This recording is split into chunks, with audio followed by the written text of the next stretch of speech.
When you look at someone with an anxiety disorder, you can't tell whether or not there is something wrong with that person because that person looks normal. But obviously it's something that they find really difficult to cope with on a daily basis.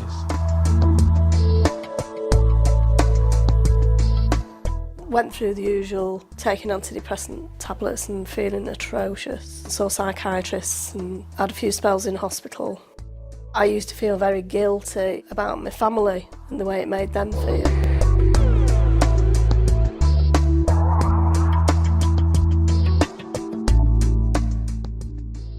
Self-help services in the beginning was very much about people with a common experience of a particular mental health problem coming together and helping themselves. Usually that was in the shape of a self-help group. More recently we've used self-help services in the widest sense, so it's about empowering people through lots of different ways, through delivery of a wide range of services.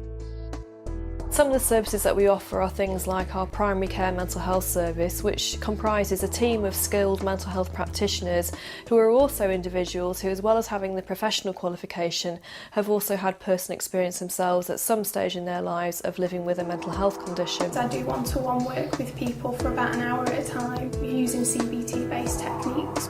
Quite often I'll know about the developments that are going on in this service and I can feed that back to my team, and that's good for them to know, what clients are we sending this way and what other services are they offering and what groups are they doing at the time. And it's always good for our service to be abreast of those developments. We also offer computerised cognitive behavioural therapy services, structured support groups and drop-in support groups, and a range of complementary therapy services. I've been diagnosed with bipolar disorder. It started when I had my children. I went high as a kite each time one was born, and then came crashing down later on. I had a lot of episodes on and off throughout the last sort of 30 years.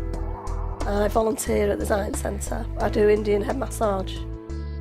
It makes me realise how lucky I am that I was able to learn all the therapies that I have and to practice them, because that helps me in helping other people. Volunteers are really the lifeblood of self-help services. Certainly we would not be where we are today without the hard work and commitment that all our volunteers show within the team.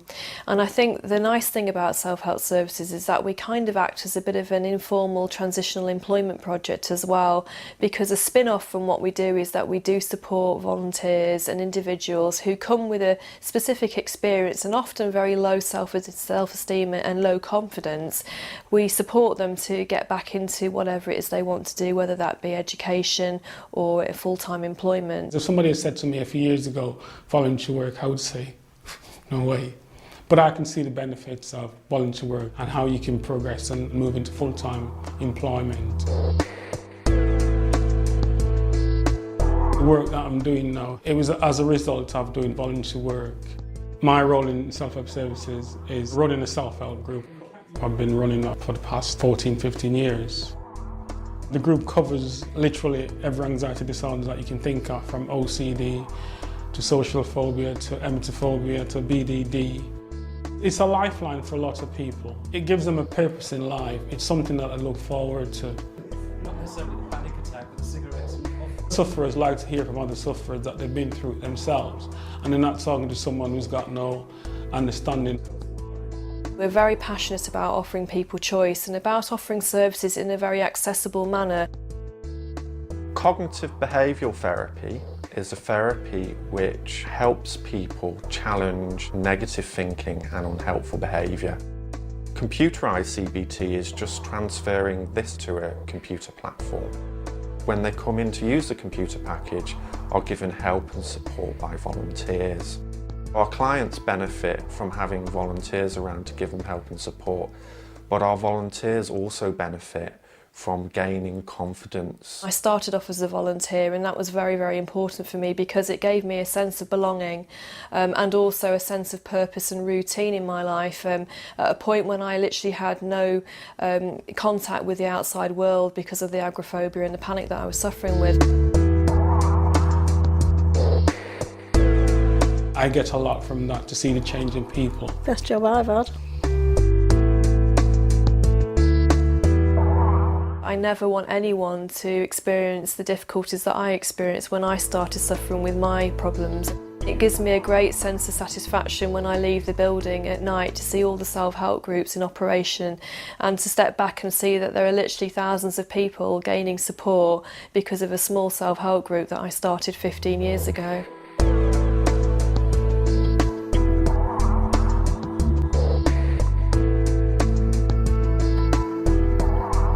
Whilst the majority of our funding comes through contracts now with primary care trusts, we are mindful of the fact that practice-based commissioning is around the corner, and because of this we've already started to develop links with GPs in Greater Manchester, and we are hopeful that we will be securing contracts with GPs across the patch really to deliver mental health services for them.